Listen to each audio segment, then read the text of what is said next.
New market Cox's Bazar মুক্ত চাই। বিবা পানি মুনি দিয়ে ভরে গেছে, এইভাবে আমাদের কষ্ট, আমাদের ব্যবসায়ীরও কষ্ট। 2-3 ঘন্টা বৃষ্টি হলে পানি উঠা যায়, পাম্প দিয়ে পানি টেনে বের করে, একদিক দিয়ে ঢুকে আরেক দিক দিয়ে বের করলে। দেখছেন আজকের পরিস্থিতি, মানে নিউ মার্কেট এমন একটা নিউ মার্কেট হয়ে গেছে যে কিছু করার নাই। এটা মানে যাদের নিম্ন শ্রেণী যারা আছে না, যাদের কাছে টাকা পয়সা নাই, তাদের জন্য এটা আর কি কক্সবাজার।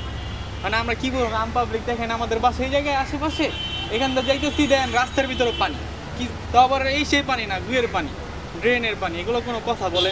নিউ মার্কেটের মতো একটা সুন্দর জায়গা, এই জায়গায় যদি এই অবস্থা হয় তাহলে আর দেশের কি অবস্থা রইল?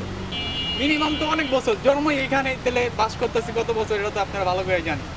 কেন এইসব বিষয় নিয়ে কথা বলে নিজের কাছে খারাপ লাগে। নিজের এলাকার কথা যদি আমি বলি আপনাদের কাছে, দেশের রাজনীতি আছে, অনেক কিছুই আছে, তো ওনাদের উপরে এই সব কিছু আমরা দাবি আমরা চাইতেছি যে আমরা এই যে নিউ মার্কেট কক্সবাজার মুক্ত চাই। এতটুকু বলতে পারি যে আমরা এটা থাকলে, কক্সবাজার মুক্ত থাকলে কি একটু চলাফেরা ভালো করতে পারবো।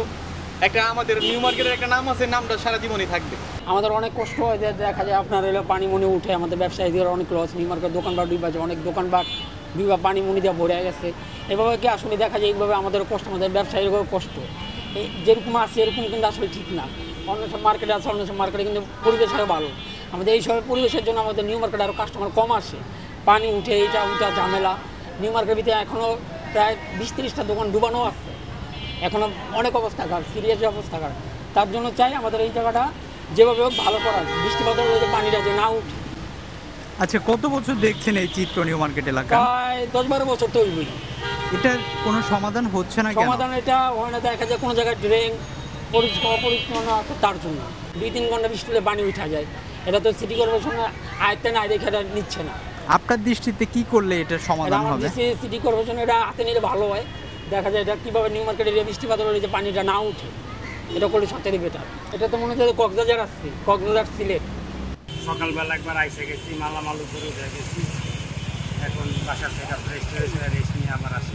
ভারী বৃষ্টি হলেই পানি জমে যায়, আর এই রাস্তাটা নিচু তো, যে কারণে এইখানে পানি উঠলে মার্কেটের ভিতরে পানি চলে যায়। ওই মিরপুর রোডটা আবার উঁচা তো, ওইখান দিয়ে আবার পাম্প দিয়ে পানি টেনে বের করে, লাভ নাই তো। একদিক দিয়ে ঢুকে আরেক দিক দিয়ে বের করলে লাভ। এই জলবদ্ধতার স্থায়ী সমাধান কি করলে হবে বলে আপনি মনে করেন? আমার জানা মতে পিলখানা দিয়ে এটার সুয়ারেজ লাইনটা আছে, এই লাইনটা সম্ভবত বন্ধ আছে দীর্ঘদিন, দীর্ঘ বছর। এই লাইনটা যদি আবার চালু করা হয়, খুলে দেওয়া হয়, তাইলে বোধহয় এই সমস্যার একটা সমাধান হবে।